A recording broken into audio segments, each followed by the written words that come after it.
안녕하세요. 이번에 파이콘은 되게 재밌는 세션들이 많이 있었는데, 이번에는 좀 간단하게 쉬어갈 수 있는 세션으로 좀 진행을 해봤고요.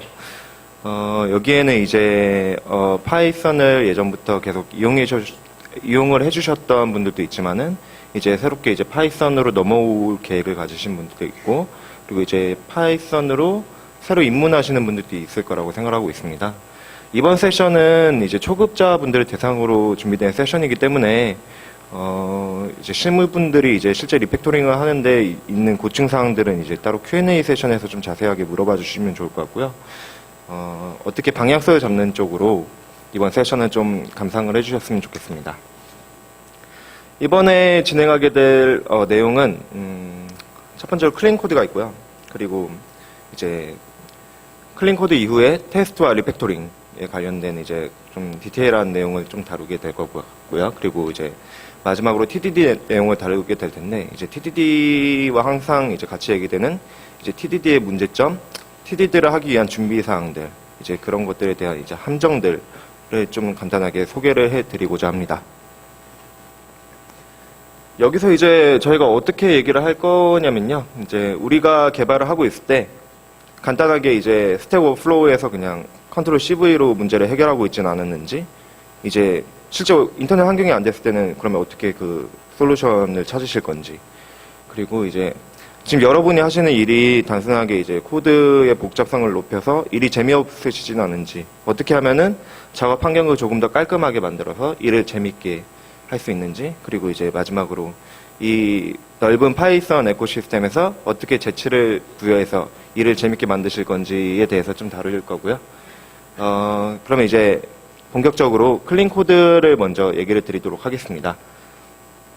클린 코드를 얘기하면은 꼭 이제 깨진 유리창 이론이 나와요. 이제 깨진 유리창 이론이 뭐냐면, 한 건물의 유리창이 이제 깨진 채로 존재하고 있으면은 이제 그 깨진 창을 가진 건물은 이제 다음에 그 옆에 있는 창이 깨질 확률이 높아지는 간단한 이론인데요. 이게 무슨 말인가 하면은, 이제 문제를 그대로 방치하면은 이제 여러분이 개발 코드에 있어서 이제 문제를 그대로 방치해서 이제 복잡한 코드를 그대로 뭔가 개선하지 않고 있으면은 이제 다른 프로그래머가 협업을 할 때 그 코드를 그대로 유지한 채 또 다른 문제가 되는 코드를 같이 추가하는 경우가 생길 수 있는데, 이런 게 이제 일반적으로 깨진 유리창이라고 보시면 될 것 같습니다. 누군가가 이제 쓰레기통 위에다가 이제 쓰레기를 하나 버렸을 때, 이제 다른 분들이 봤을 때는 여기에 이렇게 버려도 된다고 생각하는 좀 경우가 있어요. 왜냐면은 이곳은 이미 더러운 장소이기 때문에 여기에 그냥 쓰레기를 더 버려도 된다라는 인식이 있어서 이렇게 쌓이는 거를 좀 여러분 일상에서도 볼 수 있다고 생각을 하고 있는데요. 이제 간단한 코드로 예를 들면은 이제 369 게임을 예로 들어보겠습니다. 여기 위에 보시면은 유저 A랑 이제 유저 B가 존재하고 있고요. 밑에는 이제 같은 코드를 공유하고 있는 상태입니다. 첫 번째로 유저 A가 이제 이 코드에다가 무슨 이제 계랄한 짓을 해놔가지고 이제 코드가 굉장히 더러워졌어요. 그러면은 이제 유저 B는 그 상태로 이제 코드를 그대로 풀 해가지고 공유를 받을 거고요. 그리고 이제 유저 A가 더 복잡한 코드를 짰다고 보면은 이제 이런 식으로, 네, 코드가 계속적으로 더러워질 수밖에 없겠죠. 이렇게 되면은 뭐가 문제냐면은, 이제 유저 B 같은 경우에는 이 코드를 받고 나서 이 코드에 대한 분석을 한 다음에 리팩토링을 할 시도를 해야 되는데요. 이제 유저 A가 짠 이제 코드이기 때문에 사실상 유저 B는 이 코드에 대한 이해도가 부족하고, 그리고 더군다나 이 코드에 대한 이제 다른 유저의 배려가 없었기 때문에 이 유저 B가 이 코드를 리팩토링 할 의욕이 떨어지고, 사실상 이 코드를 그냥 유지만 한 채 똑같은 이제 문제되는 코드를 작성하는 가능성이 있습니다. 이런 이제 코드의 문제들을 저희는 이제 코드 스멜이라고 부르고 있고요. 저희가 지금 이 클린 코드에서 얘기하고자 하는 바는, 애초에 코드를 작성할 때 이런 코드 스멜을 방지하자라는 이제 의도로 이번 클린 코드 세션을 가장 첫 번째로 거론을 하고자 합니다. 이제 아까 깨진 유리창 이론을 막으려면 저희는 이제 보이스카우트 원칙을 지켜야 되고요. 이게 어떤 얘기인가 하면은, 이제 저희가 처음에 어떤 이제 코드를 받거나 아니면 환경을 받았을 때 저희가 처음에 받았던 환경보다 조금 더 나은 환경으로 이제 저희가 나갈 때 제공을 하고 나가면 그게 이제 보이스카우트 원칙을 지켰다고 보실 수 있고요. 쉽게 말해서 이제 문제를 발견했으면 문제를 해결하고자 하는 이제 그런 자세를 가지자라는 의미로 보시면 될 것 같습니다. 클린 코드는 이제 레거시 혹은 코드 스멜을 이제 클린 코드를 적용해서 작업을 조금 더 깔끔하게 정리하는 작업이라 보시면 될 것 같고요. 이제 실제 클린 코드의 원칙을 몇 가지 예로 들어 보시면은 이제 예를 들면은 이제 뭐 null pointer exception 아니면은 뭐 논 데이터가 들어가서 뭐 코드 액세스를 키 액세스를 못하는 경우가 생기는데요. 그런 경우를 이제 방지할 때 이 좌측의 코드를 보시면은 if문으로 지금 다 조건을 타고 이제 조건에 해당될 경우에 이제 탭 인덴트를 넣어가지고 이제 그 아래에서 이제 안전한 처리를 하고 있는데요. 이런 경우는 이제 저희가 가드 클러즈 패턴이라고 부르는데 이제 none이나 아니면은 anonymous 뭐 올바르지 않은 밸류 체크를 가장 먼저 위에다가 해준 다음에 바로 리턴을 시켜주는 이제 패턴인데요. 가드 클러즈 패턴을 오른쪽에 보시면은 이제 유저가 논이거나 아니면 어나니머스일 때 리턴 이제 스테이터스 페일을 줘가지고 바로 리턴을 시킵니다. 네, 이런 식으로 이제 가드 클러즈 패턴을 쓰면 어떤 이득이 있느냐면은 이제 좌측에 보시면 이제 인덴트가 굉장히 늘어난 걸 보실 수 있어요. 그리고 이 경우에는 이제 지금 if에 대해서 then 처리만 돼 있는데 이제 else 처리가 굉장히 복잡할 경우에 이 인덴트를 다 따라가면서 이 인덴트에 대한 딥스를 저희가 체크하면서 작업을 해야 되기 때문에 작업 실수도 되게 많고 그리고 코드를 읽는데 되게 가독성이 많이 떨어지는 이제 문제가 발생하는데요. 오른쪽에 있는 이제 가드 클러즈 패턴을 도입해서 작성을 할 경우에는 이제 인덴트가 늘어나지 않고 이제 그렇기 때문에 가독성이 되게 좋은 가독성을 제공할 수 있는 코드를 작성할 수 있다고 보시면 될 것 같습니다. 두 번째는 이제 논 오브젝트를 최대한 활용하는 측면으로 코드 작성을 하는 건데요. 이제 아까 전에 첫 번째에 있던 이 코드 오른쪽에 이 리팩토링 된 코드를 다시 이쪽 좌측 코드로 가져왔는데요.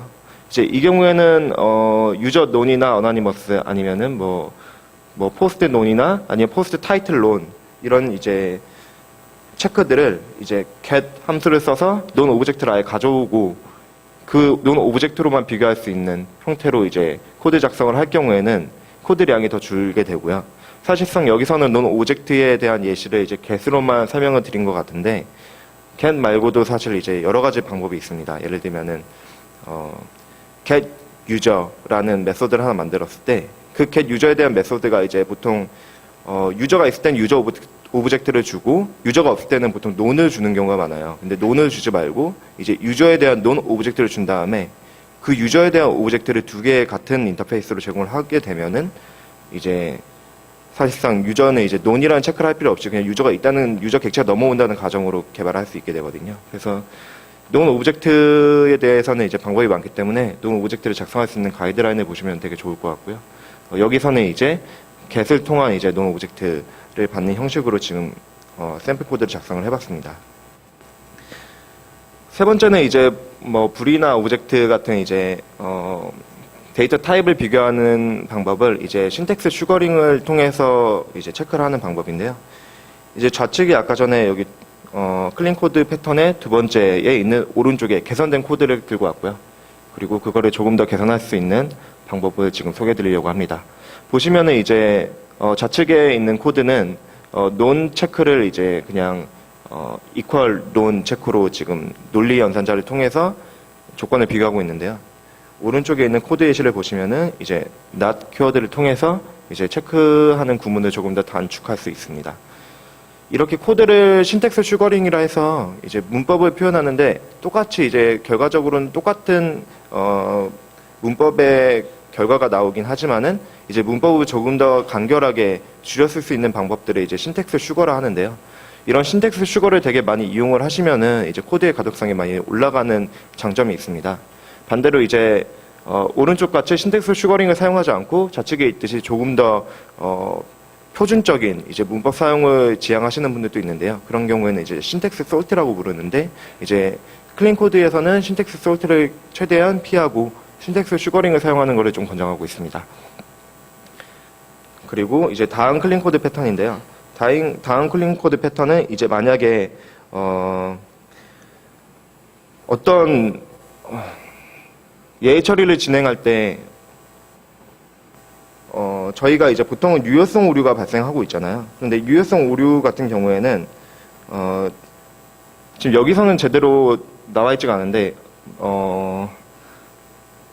데이터 처리를 하는 데 있어서 뭔가 익셉션이 발생하거나 아니면은 뭔가, 익셉션을 스로우하는 경우에, 이 익셉션 그대로 스로우하는 경우보다 이제 데이터 자체를 이제 스테이터스 코드를 리턴해가지고 데이터가 페일이 났다고 처리를 하시는 게 조금 더 안전하고요. 근데 이 경우에는 이제, 뭔가 팀마다 이제 데이터를 비즈니스 로직을 구성하는 데마다 이제, 약간 케이스 바이 케이스라고 보시면 될 것 같습니다. 이제 어떤 경우에는 이제 비즈니스 로직이 에러가 발생했을 경우에 이제 구체적인 에러랑 스테이크 트레이스를 보여줘야 되는 케이스도 있지만요. 이제 어떤 경우에는 이제 이 코드는 반드시 동작해야 되고 이제 객체를 리턴해야 된다라는 조건이 있는 메소드들은 이제 익셉션이 발생했을 때 이제 논 오브젝트를 주거나 아니면은 에러 스테이터스 코드를 주시는 경우가 많습니다. 그래서 그런 거를 이제 최대한 활용하셔서 이제 에러를 체크하는 부분을 줄이시고, 지금 왼쪽에 보시면은 이제 데이터가 뭐 이제 포스트 객체에 대한 이제 데이터를 가져올 때 데이터가 없을 경우에는 이제 타이틀에 대해서 타이틀에 대한 데이터가 없기 때문에 이제 리턴 스테이터스 페일을 때려줬는데요. 이제 오른쪽 같은 경우에는 이제 데이터가 없어도 논 오브젝트가 오기 때문에 이제 데이터가 있다는 가정을 하고 이제 그런 이제 가드 클러즈 패턴을 모두 다 줄인 다음에 이제 가장 마지막에 이제 예를 들면은 do with comment라는 메소드에 이제 저희가 코멘트라는 객체를 넣어주는데, 이제 좌측 같은 경우에는 코멘트라는 객체가 논이 올 수 있거든요. 그런데 오른쪽 같은 경우에는 코멘트라는 객체가 이제 논 오브젝트로 오기 때문에 이 논 오브젝트로 데이터가 들어올 경우에 이제 do with comment라는 이제 펑션 안에서 가드 클러징을 하고 이제 만약에 그 논 오브젝트가 왔을 경우에는 이제 스테이터스에 무조건 fail이 오게끔 처리가 되고 있습니다. 그래서 이 경우에는 논 오브젝트를 최대한 활용한 측면이기 때문에 이제 가드 클러즈 패턴이 다 사라지고요. 오른쪽과 같은 짧은 코드로도 똑같은 기능을 제공할 수 있다고 보시면 될 것 같습니다. 그리고 이제 다섯 번째 클린 코드 패턴에서는 이제 저희가 if 아니면 else 키워드를 많이 사용하고 있는데요. 이게 간단한 이제 조건 구문일 경우에는 이제 사막 연산자를 활용해서 오른쪽과 같이 코드를 단축할 수 있습니다. 그리고 이 부분은 이제 항상 얘기되는 부분인데요. 저희가 if나 else if 아니면 else 구문으로 이제 각각의 키워드에 대해서 데이터에 대한 이제 리턴 값을 분리하는 경우가 존재하고 있는데요. 이제 좌측과 같은 경우에 이제 변경을 하라 그러면은 보통 이제 스위치 케이스 문으로 변경을 하는 경우가 많습니다. 근데 권장하는 부분은 이제 if 문이나 스위치 케이스 문을 피하시고요. 오른쪽과 같이 이제 딕셔너리를 하나 지정한 다음에 거기에 대한 key by value, 좌측에는 이제 조건이 되는 키를 넣으시고 오른쪽에는 이제 그 조건에 해당되는 값을 넣어 주신 다음에 이제 리턴 구문을 보시면은 이제 get 메소드를 통해서 데이터를 가져오시는 걸 볼 수 있습니다. 그래서 이제 데이터가 빌 경우에는 이제 get의 두 번째 인수에다가 이제 디폴트 밸류를 넣어 주시면 되고요. 네. 그래서 이제 if 문이나 스위치 케이스 문에 이제 간단한 이제 키를 접근해서 어떤 밸류를 가져오는 경우에는 오른쪽과 같이 표현하시는 게 이제 조금 더 직관적이고 깔끔한 방법이라고 보시면 될 것 같습니다. 그리고 이거는 이제 함수나 아니면 변수의 명령자를 맞춰달라는 이제 요청인데요. 이제 본인이 이제 함수를 구성을 하실 때는 이제 본인이 좀 익숙한 이제 이름 명명 방법이나 아니면은 함수의 이름 지정 방법을 사용하시는데, 이제 파이썬을 사용하는 유저들이 보통 봤을 때 좀 이해하기 쉽고 이제 보통 많이 쓰는 이제 함수의 명명법을 지어 주셔야지 이제 협업을 하실 때나 아니면은 이제 함수를 어디 다른 분들한테 이제 레퍼런스 문서를 주실 때나 조금 더 이해하기 편하기 때문에 이제 좌측에 이제 잘못 명명된 이제 함수들을 보시면은 맨 위에 이제 user underbar name underbar find 그리고 user permission checking 그리고 이제 커멘트 메시지가 있는데요. 이게 어떻게 잘못됐는지를 설명드리면은 이제 맨 위에 있는 user name find 같은 경우에는 이제 find가 가장 뒤에 들어가 있기 때문에 이제 이게 어떤 이제 동작을 하는 함수인지 보려면 이제 가장 마지막 뒤에 있는 이름을 따라가야 되는 문제가 있고요. 그리고 이제 중간에 있는 함수의 경우에는 이제 보통 파이썬 같은 경우에는 이제 모든 함수가 소문자로 표기되고, 그리고 이제 단어와 단어 사이에는 이제 언더바를 사용해서 단어를 구분지어주는 이제 스네이크 케이스라는 명령 방법을 사용하고 있습니다. 근데 지금 보시는 이 유저 퍼미션 체킹은 이제 가장 앞이 소문자고, 이제 단어와 단어 사이에는 이제 단어의 앞글자가 대문자인 카멜 케이스를 사용하고 있는데요. 이제 이 카멜 케이스는 사용하지 마시고 이제 스네이크 케이스로 사용해 달라는 이제 요구 사항이 있습니다.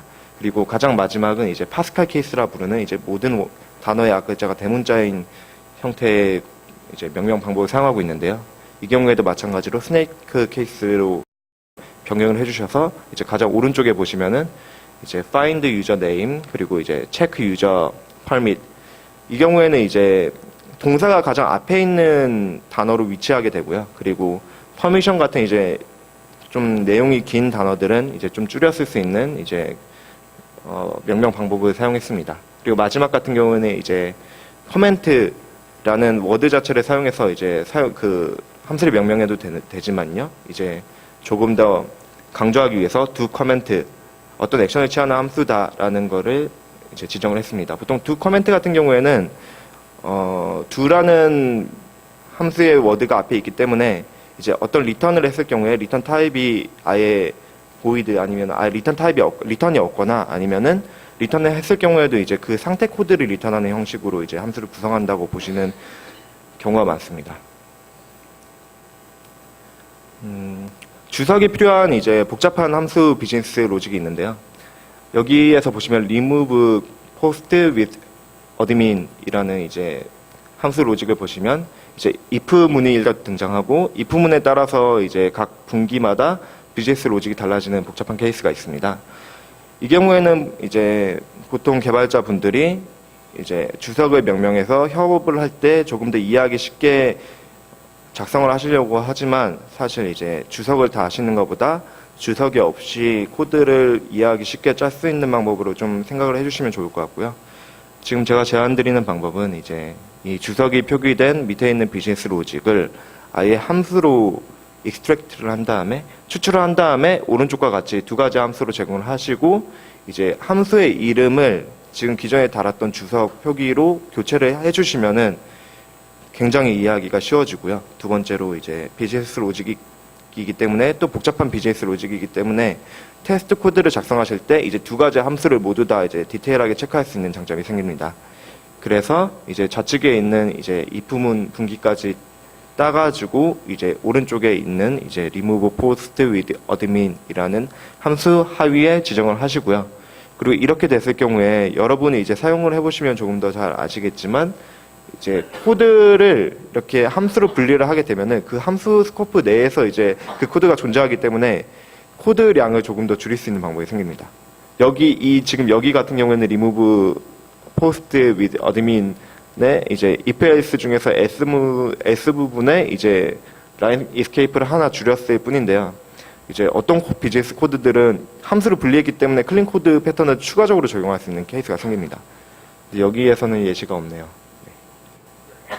그 밖에도 이제 클린 코드 패턴은 굉장히 많고요. 이제 여기서는 이제 대표적인 클린 코드 이제 패턴들을 제가 명시를 해봤고, 이제 3줄 이상의 라인이 중복된 코드는 일단 리팩토링을 해야 된다고 생각을 해주시면 좋을 것 같습니다. 3줄 이상이 되면 일단 코드 스멜이에요. 그래서 이 코드 스멜을 해결해야 된다라고 생각을 해주시면 좋을 것 같고요. 그리고 주석이 있는 코드도 좋지만은 주석을 안 단 비즈니스 로직이 굉장히 제일 문제고요. 그리고 이제 두 번째로 좋은 게 이제 주석이 달려있는 복잡한 비즈니스 로직이고, 이제 제일 좋은 거는 주석이 아예 없이 클린 코드가 적용된 이제 비즈니스 로직이라 생각해 주시면 좋을 것 같습니다. 물론 이제 클린 코드를 적용해도 굉장히 복잡한 이제 비즈니스 로직이 생길 수 있는데요. 그 경우에는 이제 당연히 주석을 달 수밖에 없습니다. 그리고 이제 클래스와 함수 혹은 메소드에 너무 많은 기능을 주시면 안 됩니다. 이 너무 많은 기능이라는 게 이제 단순히 이제 유저를 처리하는 함수를 하나 만들었는데 거기서 이제 유저의 권한도 처리하고 뭐 유저가 이제 그 게시글 쓰는 것도 처리하고 유저가 댓글 쓰는 것도 처리하면은 이 클래스 하나 분석하는데 굉장히 많은 시간이 들거든요. 그래서 유저를 처리하는 클래스 하나, 그리고 코멘트를 처리할 수 있는 클래스 하나, 게시물을 처리할 수 있는 클래스 하나, 권한을 처리할 수 있는 클래스 하나 이렇게 분리를 해주시는 게 좋고요. 그리고 함수에 부여되는 인수를 4개 이상으로 지정을 하시면은 이제 좀 코드를 인수인계하기도 어렵고요. 그리고 이제 코드를 파악하기도 어렵기 때문에 이제 함수에 부여된 인수가 4개가 넘어갈 경우에 이제 이게 인수가 꼭 4개가 넘어가야만 하는지 를 좀 고려를 좀 해주시면 좋을 것 같습니다. 일반적으로 이제 코드 스멜을 측정하는 자동화된 도구들은 이제 인수가 4개가 넘어가면은 이제 코드 스멜이라고 취급을 하거든요. 그래서 이 부분도 한번 생각해 주시면 좋을 것 같고요. 아까 전에 말씀드렸듯이 복잡한 이제 로직이나 아니면 조건 구문 같은 경우에는 이제 함수로 아예 빼거나 아니면 캡슐화를 시켜서 네, 직관적인 이름으로 바꿔주시는 작업을 해주시면 좋습니다. 그리고 파이썬 하나의 파일에 2개 이상의 클래스를 지정하시면 안 돼요. 보통 이제 파이썬 파일 자체를 이제 파이썬 파일 하나에 클래스 하나를 지정하신다고 생각하시면 좋을 것 같고요.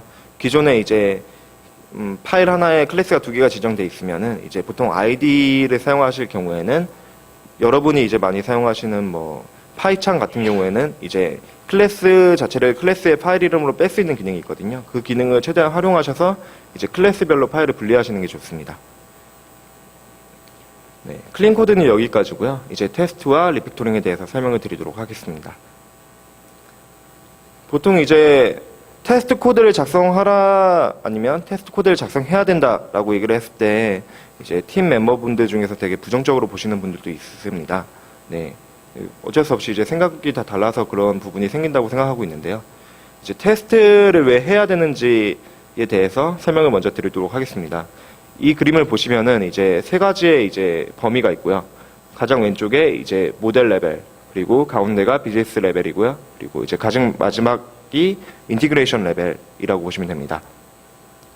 이거에 대해서 간단히 설명을 드리면은 이제 모델 레벨 같은 경우에는 비즈니스 로직을 처리하는 부분이나 아니면은 데이터를 가져오는 부분, 아니면 데이터를 처리하는 부분에 관련된 코드들이고요. 그리고 비즈니스 코드 같은 경우에는 이제 이 좌측에 있는 각종 이제 모델 레벨을 이용해서 이제 실제 유의미한 이제 코드를 만드는 이제 비즈니스 레벨에 있는 비즈니스 로직들입니다. 그리고 가장 마지막에 있는 인티그레이티드 레벨은 이제 이 비즈니스 코드와 이제 모델 레벨에 있는 이제 모델 코드들을 이제 통합해서 뭔가 사용할 수 있는 기능들이고요. 이거는 이제 보통은 API라고 명합니다. 이제 여러분이 뭔가 코드를 추가하거나 수정낼 때 이제 new 메소드나 아니면 new 펑션이 생길 텐데요. 이제 그 경우에는 이제 가장 왼쪽에 있는 모델 레벨이 수정이 먼저 됩니다. 그러면 이 새로운 메소드는 이제 각종 비즈니스 코드에 영향을 끼치게 되고요. 영향을 끼치게 되는데 이게 이제 정상적으로 코드가 동작했을 경우에는 좋은 영향을 끼치지만 이제 코드가 잘못 작성될 경우에는 이제 코드 에러가 발생하게 됩니다. 그래서 이게 이제 모델 레벨에서도 서로 이제 이미 작성된 펑션을 임포트해서 사용하는 경우가 있고요. 그리고 비즈니스 레벨에서도 이 코드를 임포트한 다음에 어떤 기능을 사용하는 경우가 있는데 이렇게 사용하는 모든 연관된 기능들은 다 이제 오류가 발생하게 되는데요. 이런 것들을 저희가 이제 부작용이라 해서 사이드 이펙트라 부릅니다. 지금 이 얘기를 왜 드리냐면은 이제 테스트 코드를 작성하는 이유 중에 가장 큰 이유가 이제 이런 사이드 이펙트를 측정하는 부분에 있고요. 이제 여러분이 이런 코드들을 작성하다가 이렇게 많은 사이드 이펙트를 경험하시게 되시면은 이제 코드를 작성하는데 좀 많은 두려움이 생기게 돼요. 그리고 이렇게 영향을 주는 범위가 너무 많다 보니까 이제 사람이 직접 이 코드들을 테스트하고 이제 QA 하는데 많은 시간이 들기 때문에 이제 간단한 이제 뭐 펑션을 추가하는 작업에서 이런 것들을 일일이 테스트할 수 없는 부분도 있고요. 이 코드가 이제 계속적으로 사이드 이펙트를 주다 보면은 실제로 이제 API까지도 영향을 끼치게 되고요. 이럴 경우에 이제 유저가 바로 에러를 받아보는 이제 굉장히 저희 일하는 데에서는 최악의 경우를 이제 맞게 됩니다. 이 경우가 이제 제일 어려운 경우인데요. 이제 메서드를 하나 추가했는데 어떤 API에 특정한 이제 인수가 넘어갈 때는 잘 동작하고 특정한 인수가 넘어갈 때는 이제 동작이 안 되는 경우가 있습니다. 이럴 경우에는 이제 사람이 측정하기도 되게 어렵고요. 그리고 이 오류가 이제 발생했다고 했는데 이제 개발자가 막상 돌려보니까 이제 에러가 발생하지 않는 이제 되게 신기한 이제 환경이 제공되게 됩니다. 이럴 경우에는 이제 에러를 찾기도 어렵고요. 그리고 그 에러를 고쳤을 때 이 에러가 끝인가라는 물음이 생기게 됩니다. 그래서 아까 전에 말씀드렸듯이 이제 코드를 하나 추가하는 게 굉장히 두려워지고요. 그리고 실제 이 코드를 추가하고 나서 테스트하는 시간도 너무 많이 걸리기 때문에 이제 저희는 테스트 코드를 작성할 수밖에 없다는 이제 이야기로 향하게 됩니다. 여기를 보시면은 아까 모델 레벨이랑 이제 비즈니스 레벨이랑 인티그레이션 레벨을 이제 각각 테스트 방식에 다르게 적용할 수 있는데요. 대표적으로 이제 유닛 테스트, 모듈 테스트, 인티그레이션 테스트를 통해서 이 세 가지에 대한 이제 범위들을 테스트할 수 있는 방법이 있습니다. 네, 아까 전에 말씀드렸듯이 이제 테스트를 할 때 일반적으로 많이 이제 유닛 테스트를 돌리시고요. 그 다음에 인티그레이션 테스트를 돌리시고, 그 다음에 E2E 테스트를 돌립니다. 이 세 가지를 설명드릴 텐데요. 단위 테스트 같은 경우에는 이제 메소드나 아니면은 펑션을 이제 세부적으로 테스트할 수 있는 이제 테스트 방법이라고 보시면 될 것 같고요. 통합 테스트는 이제 가장 상위에 뭐 API나 아니면은 지속 레이어 이제 DB를 체크하시거나 아니면 이미 통합된 코드들을 체크하실 때 사용하시는 방법입니다. 보통은 이제 단위 테스트랑 통합 테스트 두 개를 진행하시는 경우가 많고요. 이제 보통 테스트를 진행한다 했을 때는 일단 단위 테스트를 진행하신다고 보통 얘기들을 많이 하십니다. 그리고 E2E 테스트가 있는데요. 이제 E2E 테스트는 이제 실제로 팀마다 실제로 사용하시는 부분도 있고 사용 안 하시는 분들도 많습니다. E2E 테스트 같은 경우에는 여러분이 이제 웹을 프론트엔드에 웹을 작성하시거나 아니면은 윈도우즈의 어플리케이션을 만드실 때 이제 그 UI 관점에서 실제로 테스트를 돌려보는 부분이고요. 이 경우에는 뭐 입력 폼에다가 직접 클릭을 해서 누르신 다음에 뭐 데이터를 채우시고 엔터를 누른다 이런 형식으로 이제 사용자가 실제로 사용하는 케이스로 테스트 코드를 작성할 수 있게 됩니다. 예를 들면은 앱 같은 경우에는 이제 브라우저 앱을 연다, 그리고 네이버 주소창에 있는 입력창을 누른다, 키보드 A를 누른다, 그리고 오른쪽에 있는 검색 버튼 누른다. 이런 형식으로 이제 E2E 테스트를 진행하게 됩니다. 그래서 E2E 테스트는 실제 코드에서 있는 값을 받을 수 있는 건 아니고요. 이제 UI를 직접 파싱을 하거나 아니면 UI에 있는 이제 엘레멘트를 뒤져가지고 거기에 있는 값을 체크하는 이제 굉장히 사용자 입장에 맞춰진 테스트 방식으로 이제 가장 말단에 있는 테스트라고 보시면 될 것 같습니다. 그래서 이제 테스트 코드별 특징이 있는데요. 아까 전에 설명했듯이 이제 가장 아래에서 가장 위로 올라가는 형식으로 이제 테스트 코드를 작성하시는데 이제 가장 아래에 있는 부분이 이제 유닛 테스트로 함수나 메소드를 테스트할 수 있는 가장 최소한의 단위의 테스트고요. 그리고 인티그레이션 테스트 같은 경우는 이제 유닛 테스트가 끝나고 나서 거기에 대한 통합 테스트를 진행하신다고 보시면 될 것 같습니다. 그리고 E2E 테스트는 이제 사용자마다 환경이 다르기 때문에 그 환경까지 포함해서 이제 가장 마지막에 진행하는 테스트라고 보시면 될 것 같고요. 네. 이 경우에는 이제 웹 UI 테스트나 아니면 GUI 테스트가 예로 있습니다. 간단하게 테스트를 보시면은 테스트는 이제 어떤 입력이 주어졌을 때 어떤 값이 나와야 된다라는 형식으로 테스트 코드를 작성하고 있습니다. 그리고 그 동작 같은 경우에는 이제 로직이라고 부르고 있고요. 근데 그 테스트 코드도 이제 두 가지의 대분류로 나뉘는데요. 이제 첫 번째는 화이트 박스 테스트, 그리고 이제 블랙 박스 테스트라고 나뉘고 있습니다. 화이트 박스 테스트는 코드 내부에 이제 어떤 분기가 있고 어떤 조건이 있고를 알게 되기 때문에 조금 더 디테일한 테스트를 할 수 있고요.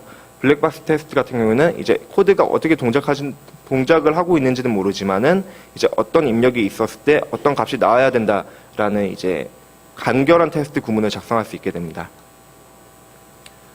그래서 말씀드렸듯이 화이트 박스랑 이제 블랙 박스 테스트마다 이제 테스트 방식이 조금씩 다르고요.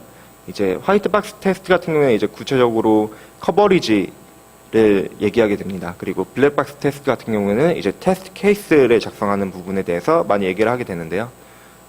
저희 같은 경우는 이 제어 흐름 그래프나 아니면 페어와이즈 분석 같은 경우에 이번 세션에서는 이제 넘어가는 형식으로 하고 이제 커버리지랑 테스트 케이스 위주로 설명을 드리도록 하겠습니다. 이제 테스트 디자인 얘기가 나오는데요. 이제 좌측에 보시면은 이제 유저 서비스 파이라는 이제 실제 테스트 구문이 있고 이제 안에 있는 이제 테스트 그 코드 진행 구문을 볼 수 있기 때문에 이건 화이트 박스라고 보시면 될 것 같고요. 그리고 이 각각에 대해서 이제 테스트를 진행할 때 어떤 부분이 이제 인티그레이티드 테스트고 어떤 부분이 이제 API 테스트인지를 보실 수 있게 됩니다. 그래서 이제 오른쪽에 있는 것들이 이제 실제 테스트 구문들이고요. 이제 보시면은 이제 테스트 1은 블랙박스, 테스트 2는 블랙박스, 테스트 3는 블랙박스라고 되어 있는데요. 펑션 A를 호출했을 때 이제 값이 논이 와야 된다. 그리고 펑션 C를 호출했을 때 이제 리턴 X가 와야 된다. 그리고 유저 서비스를 호출했을 때 리턴 X가 와야 된다라는 것들이 있는데요. 여기에 대해서 이제 주황 색깔을 보면은 이제 expected라고 되어 있습니다. 그래서 이 expected들이 이제 실제로 우리가 기대하는 이제 테스트 기대치고요. 이거를 충족하면은 이제 테스트 케이스는 패스, 그리고 충족하지 않으면은 테스트 케이스는 fail이라고 처리가 되게 됩니다. 테스트 같은 경우에는 이제 펑션 레벨부터 인티그레이티드 레벨까지 이제 하나씩 올라가는 형식으로 개발을 하셔야 되고요. 반대로 리팩토링 같은 경우에는 이제 통합 레벨부터 천천히 이제 세부 레벨까지 떨어뜨리면서 진행하게 됩니다. 이게 서로 다른 점이고요. 그래서 이제 테스트 케이스를 안 짰다가 이제 테스트 케이스를 짜야 되면은 가장 세부적인 내용부터 짜셔야 됩니다. 그래서 펑션 레벨부터 짠 다음에 그 펑션 레벨들이 다 통과하면은 그 펑션들을 이용해서 하나의 통합된 코드들을 만드셨을 텐데 그거를 테스트하시고 최종적으로는 API 레벨까지 테스트를 하시면 되고요. 그리고 리팩토링 같은 경우에는 이제 사이드 이펙트가 생길 수 있기 때문에 이제 가장 통합된 레벨부터 이제 가장 세부적인 펑션 레벨까지 천천히 내려가면서 테스트를 하셔야 됩니다. 테스트를 이제 실제로 실무에서 어떻게 사용하고 있는지 함수를 통해서 이제 얘기를 드리려고 하는데요. 여기를 보시면은 이제 sum 함수랑 이제 get 버전 함수가 있습니다. 보시면 sum 함수 같은 경우에는 인수가 두 개가 있고요. 그 인수 두 개를 이제 a, b라고 정의하고 있습니다. 그 인수 두 개를 더해가지고 이제 리턴하는 것이 이제 sum 함수고요. get 버전 함수 같은 경우는 입력값은 없고 이제 단순히 리턴 값이 이제 현재 버전을 리턴하고 있습니다. 이 두 가지 함수를 지금 저희는 순수 함수라고 부르고 있는데요. 왜 이게 순수 함수인지는 이제 다음 슬라이드에서 소개드리도록 하겠습니다. 순수 함수 같은 경우에는 이제 pure function이라고 부르는데요. 어떤 입력값이 왔을 때 그 입력값에 대응되는 출력값이 이제 뭐 어떤 환경이나 아니면 어떤 세션 스테이트나 아니면 뭐 DB의 상태에 따라서 변경되는 게 아니라 그대로 입력이 주어지면 그에 맞는 출력이 떨어졌을 경우에 이걸 순수 함수라고 부르고 있습니다. 이거를 달리 말하면 이제 참조 투명성이라고 부르는데 이제 참조 투명성이 주어져 있다라고 하면은 이제 뭔가 3을 넣었을 때 무조건 6이 옵니다. 이 순수 함수가 아닐 경우에는 3을 넣었을 때 어떤 경우에는 6이 올 수도 있고 어떤 경우에는 5가 올 수도 있거든요. 이 경우에는 이제 순수 함수가 아니고 이제 순수 함수 같은 경우에는 입력값이 주어졌을 때 무조건 이제 출력값이 그 입력값에 대응되는 값이 온다고 보시면 될 것 같습니다. 이제 이 sum 함수랑 get 버전 함수를 이제 테스트를 돌릴 건데요. 이제 우측에 보시는 게 이제 각각에 대해서 테스트 케이스라고 보시면 될 것 같습니다. 가장 위에 보이시는 것처럼 이제 테스트 케이스 1번부터 3번은 sum에 대한 테스트고요. 그리고 테스트 케이스 4번 같은 경우에는 이제 get 버전에 대한 이제 테스트라고 보시면 될 것 같고요. 밑에 보시면 이제 보라 색깔로 텍스트가 써져 있는데 이제 given이랑 expected 로 써져 있습니다. 이제 given은 어떤 입력값이 주어졌을 때 이제 expected 어떤 출력값이 나오는 걸 기대하는 거고요. 이제 given 같은 경우에는 테스트 케이스를 작성하는 이제 개발자 분들이 정하시면 됩니다. 네, 각각의 테스트 케이스의 실제 코드들은 이제 좌측에 있는 이제 함수들이랑 같고요. 보시면은 이제 이 테스트 케이스를 작성하는데도 이제 컨벤션이 있기 때문에 이제 저 같은 경우에는 이제 테스트 언더바 하고 이제 테스트의 대상이 되는 함수 이름을 적었습니다. 그래서 테스트 언더바 sum, 테스트 언더바 sum with negative argument, 그리고 테스트 sum with known, 테스트 get 버전으로 적었고요. 이제 위에 있는 세 가지 함수들은 이제 sum 함수를 호출했을 때 각각의 인수를 다르게 해서 테스트를 하는 경우를 설명드렸고, 이제 가장 밑에 있는 get 버전 같은 경우에는 이제 get 버전 함수를 체크를 하지만은 이 get 버전 함수는 이제 항상 버전에 따라 값이 달라질 수 있기 때문에 이제 특정 값이 일치한다로 테스트를 하는 게 아니라 이제 어떤 형식으로 이제 데이터를 준다라는 형식으로 이제 테스트를 진행했습니다. 이 코드에 대해서 자세히 설명을 드리면은 이제 테스트 캡 버전 밑에부터 설명을 드릴게요. 네, 타겟 같은 경우에는 이제 실제로 코드를 호출했을 때 나온 값이고요. 테스트에 대한 타겟을 의미하는 거고요. 그리고 아이템스는 이제 타겟에 대한 값을 이제 점으로 된 문자를 이제 세퍼레이티드 시켜서 이제 어레이 값을 가지게 됩니다.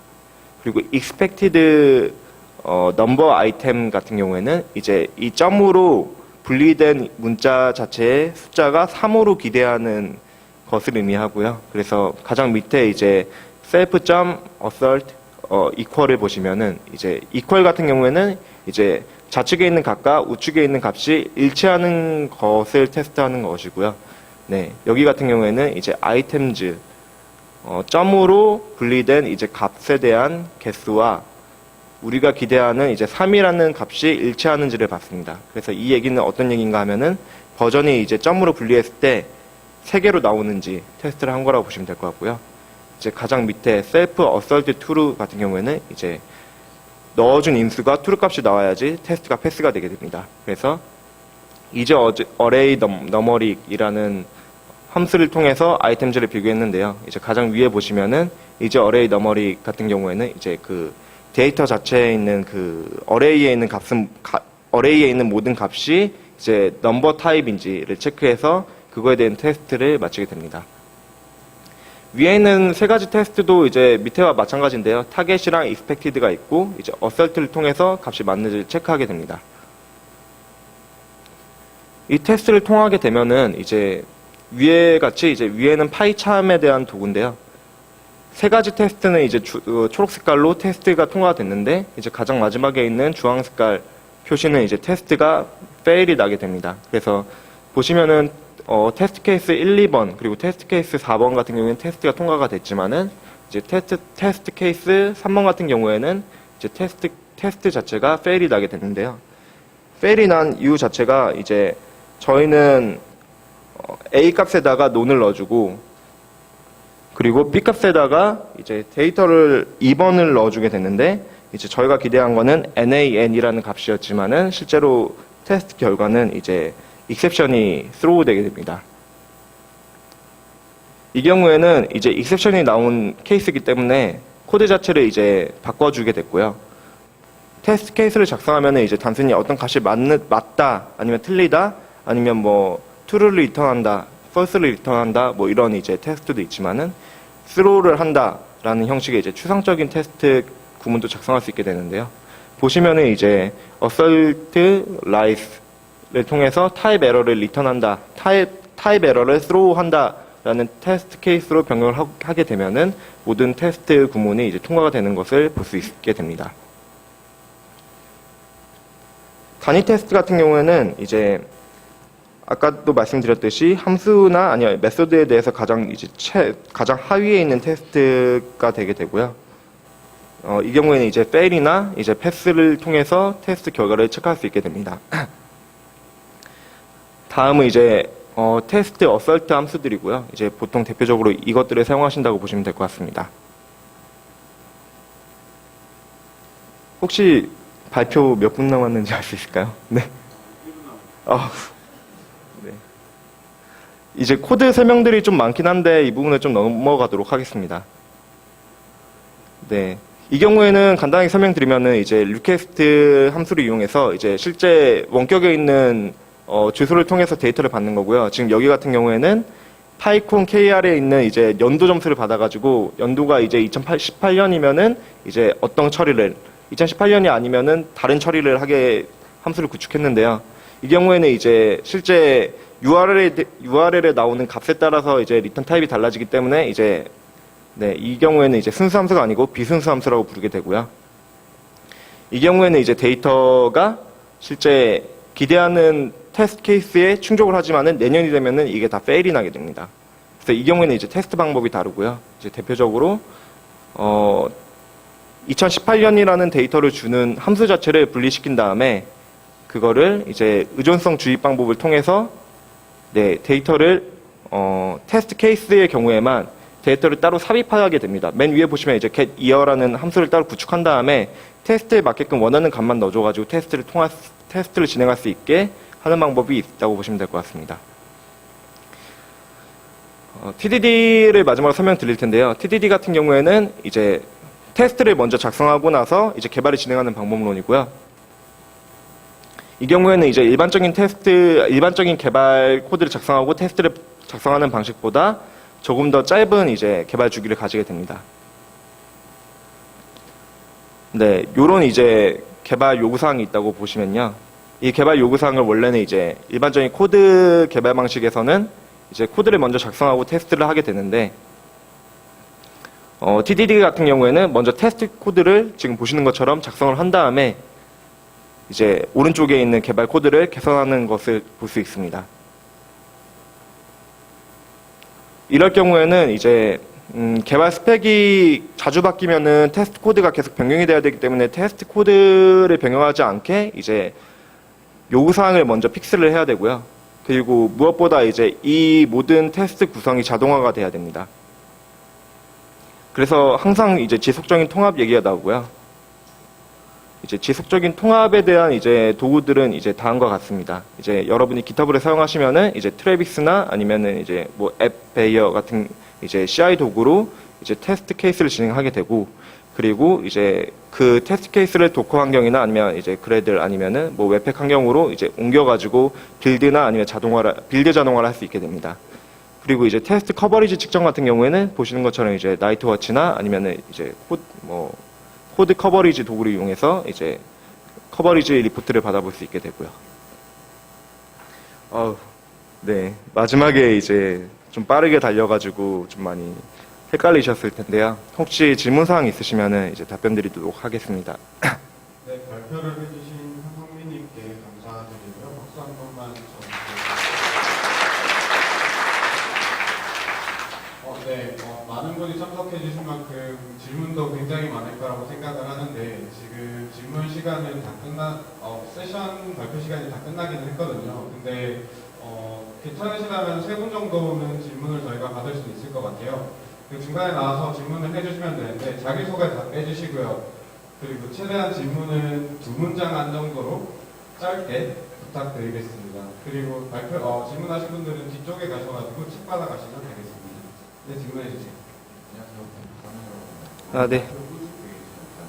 네. 앞에 클릭코드 쪽에서 네. 여러 가지 코드로 설명 많이 해주셨는데 네, 맞습니다. 그 외에도 되게 많이 있을 것 같거든요. 예, 맞습니다. 바로 뭐 그런 다른 코드들을 가지고 있는 책이나 GitHub를 이용하시면은 이제 구글에다가 파이썬 클린 코드 패턴이라고 치시면은 이제 클린 코드 패턴이라고 치시면은 이제 클린 코드에 대해서 이제 여러 가지 패턴들이 이제 가이드라인이 있고요.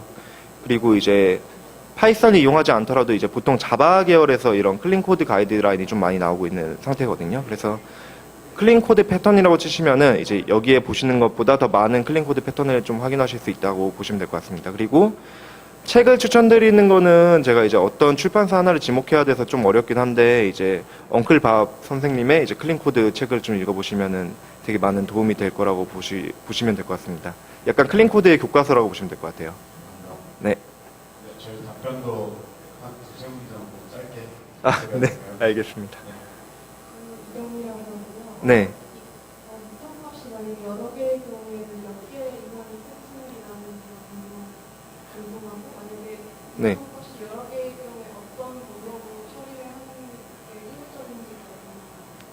리턴 값이 여러 개라는 말씀이 이제 하나의 함수에서 리턴 값이 2개 이상 떨어질 수 있다는 말씀이신가요? 조건에 따라서 다르다는 말씀이신가요?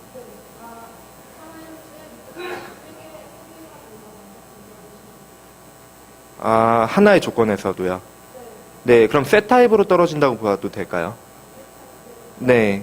그러면은 이제 어설트 값에서 이제 어레이나 아니면 셋 같은 경우에 양쪽 이제 좌측에 있는 값, 리턴된 값이랑 제가 이제 예상하는 expected 값이랑 정확히 일치하는지 테스트할 수 있는 방법이 있어요. 그래서 미리 이제 리턴 값 3개가 온다 했을 때 3개에 대한 값을 셋으로 먼저 정의하고 그 셋이 이제 실제 출력되는 값이랑 완전히 일치하는지를 체크하시면 됩니다. 네. 네. 안녕하세요. 저는 진권이라고 하는데 네. 안녕하세요. 문서화에 관련된 네. 질문을 드리고 싶은데 네.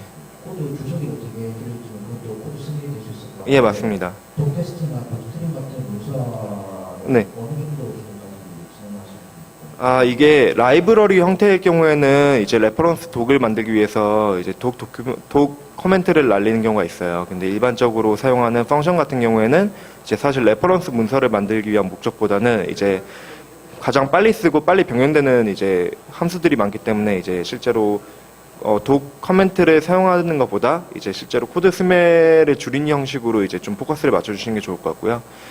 마찬가지로 이제 라이브러리 같은 경우에 당연히 독 커멘트를 만드시는 게 좋지만은 이제 코드 스멜로 찍히기 때문에 만약에 이제 뭐 코드 스멜을 측정하는 이제 코드 클라이메이트 같은 걸 사용했을 경우에 이거를 이스케이프 처리를 해주셔야 됩니다. 여기 이거는 독 코멘트가 들어갔지만은 코드 라인이 길지만은 코드 스멜로 측정하지 말아주세요라는 이제 이스케이프 처리를 해주셔야 되고요. 이제 그거는 팀의 이제 특성마다 조금씩 다르게 되는데 이제 실제로 코멘트를 날릴 수밖에 없는 부분에 대해서는 그거는 이제 이그노어나 이스케이프 처리를 하신 다음에 코멘트를 이제 지정하시는 거를 하나의 컨벤션으로 가져가시는 게 맞다고 봅니다. 네. 네, 발표랑 Q&A 세션까지 잘 마무리해